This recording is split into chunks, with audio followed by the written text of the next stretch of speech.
Let's focus on this Sports Business Journal article. They actually put out a series of pieces earlier this week, but the main one focusing on the WWE's ever-increasing site fees and looking at various fees that they are getting for the upcoming SummerSlam card in Cleveland, next year's WrestleMania in Las Vegas, and also looking back at the Rumble from this past January in Florida, and at least getting some figures in mind and the specific organizations that they've been working on. And I know, Brandon, you had a lot of thoughts on this article by David Broughton. The headline is "Cities Make a Run at Hosting WWE Events and the Tourism Dollars They Bring." No cliche, no pun in there. No wrestling so, I move. mean, already I'm giving them some points right off the bat. Cities delivering SmackDown to the highest bidder of some sort. City body slams WWE into submission. None of that.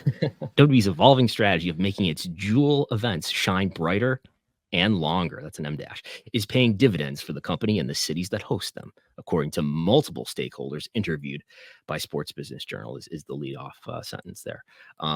Just high-level thoughts on this before we go into excruciating detail on this article. What were your main takeaways of this? I mean, this felt as though this was a piece to kind of put WWE out there in terms of attaching these figures and what it means, and getting, several on the record comments from people at these, various organizations that are bidding on these shows. But, this kind of felt like a flyer for these WWE shows to make them look like these are very enticing events for these cities, and look at the fan base that is willing to travel. The media outlets and the media coverage that really matters to the wrestling industry, to WWE and AEW, are articles like this. Because who's their audience? It's not the people listening to this podcast. It's sponsors and other business partners. And anything missing from this article?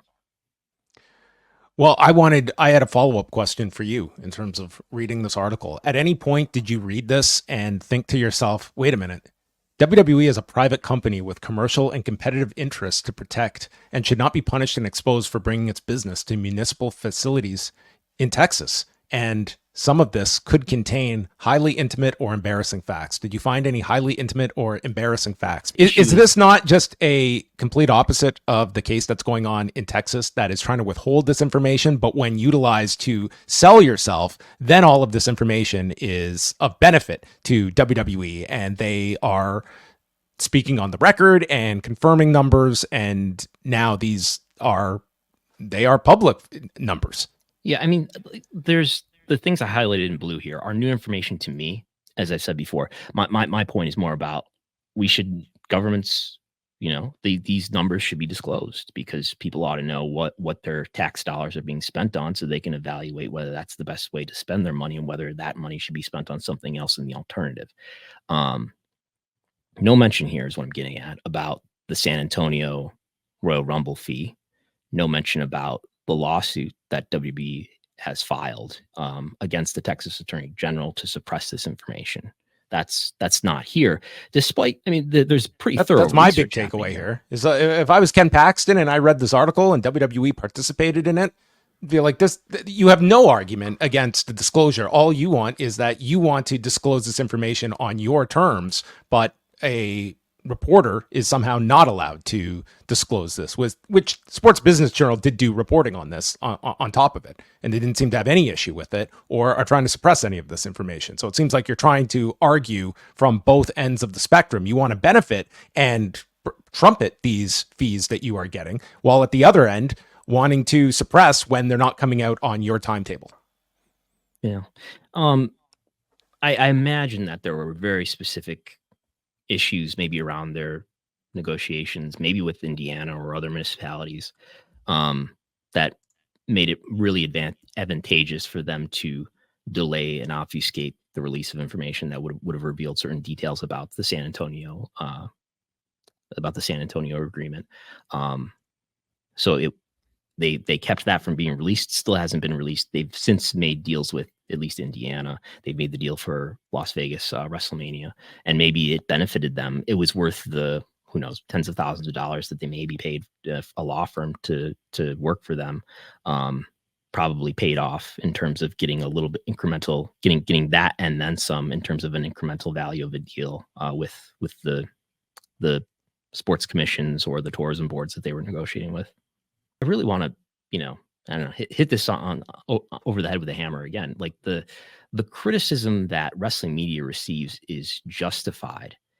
The criticism that sports media and the entertainment media and the broader mainstream media doesn't get when it comes to wrestling coverage is it should get all that scrutiny and more, because they have so much more power. Brands and sponsors actually care what Sports Business Journal, what The Athletic, what Sports Illustrated, what ESPN, what Variety, what The Hollywood Reporter. They actually care what those outlets write. Do they care what Wrestlenomics, Post Wrestling, and Fightful, and PW Insider, do they care what they report? Not as much.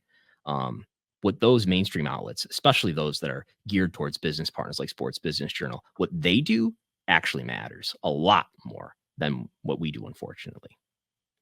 It's the Snickers doctrine. And those media outlets are the ones that, I mean, they're not at the level of sponsors, but they're not that far off either. And these are the outlets. Like, and I remember frankly, what the difference is, why those outlets don't get the criticism that wrestling media justly does, is because there aren't personalities associated with those mainstream outlets that irritate people, because they're just not familiar with those outlets or the people behind them. Yeah, I think there's it's just an overall exemption that a lot get as well, that these are people that are not covering the industry as in depth, and therefore I think a lot is either forgiven or just a lot is not expected of them. But they are the ones that carry a whole lot more weight, and when they are not challenging those issues or ignoring them, that has great impact in terms of the overall coverage and how it is swayed. And we've definitely seen that throughout this year in terms of, like, I was just listening to this discussion about it. Like, there's a difference between talking about something and a difference in pushing something. And it's like, can we check off a box that we covered the Janelle Grant case? Yes, we put up our requisite story. It's there. We can, and without a byline maybe. And then there's actually like pushing something and doing like additional coverage on it, follow up, as opposed to just doing like the bare minimum. And we did see outlets do the bare minimum this year when it came to that case. That I like, now that we are semi removed and can just look at this, like, here is, without question, if you were to ask 100 people who is the most powerful person in the history of wrestling, 100 people are coming back to you and saying Vince McMahon. Like, it is not in dispute. And extrapolate that to any other entertainment entity, sports entity, and here he is, resigns for the second time in total disgrace with a lawsuit that is just riddled with the most harrowing of details. And this company, it completely pivoted past this person. There was, like, how big of a story was the Vince McMahon story beyond wrestling coverage, beyond that week or so that existed. And I don't think it's commensurate with the level of celebrity that came with Vince McMahon, with the level of power and influence. And for some reason, it was not the story that I think the weight of it commanded. Yeah, I remember a little over a year ago when we had Alex Sherman on, I kind of tried to broach that and asked him why this wasn't getting wider coverage. And part of his response was that, well, when you look at Vince McMahon, it's sort of like a Donald Trump effect in that it's not a surprise to anybody that there would be sexual misconduct allegations against Vince McMahon. And he controlled, this is pre-second resignation at this time, and he controlled the company. He had 80% of the shares. So there wasn't as much scrutiny against Vince. I take it was my takeaway of what his response was to us about why there wasn't more mainstream coverage and scrutiny around the culture of WWE and Vince's conduct and people around him. Well, it's, I just feel as though, as you present this argument about the outlets that that carry the most amount of weight to the public, to these companies, that they are also the ones that have, I think, generally, I don't want to like label everybody, but a more dismissive view of this industry, that when there's something big, we have an obligation to do the bare minimum. We have covered it, but we are not diving into this to the degree we would if this were a figure in Hollywood, if this were a general manager in sports, if this were a league commissioner, that this would be around the clock news. I mean, look at some of the stories that come out in these various industries and how big they are.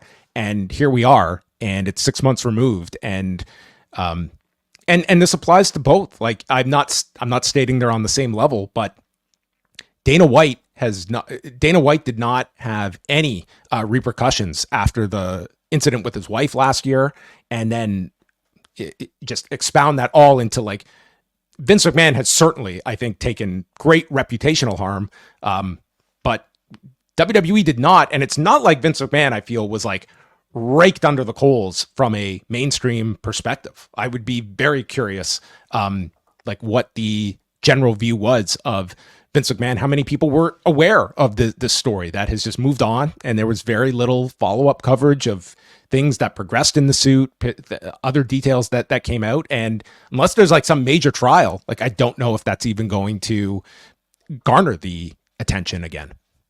Yeah, and I strongly agree that the Grant lawsuit and the 7 known allegations of sexual misconduct against Vince are they're looked at as by the public as things that are isolated to Vince McMahon and I guess John Laurinaitis, who are both gone from the company, which is true.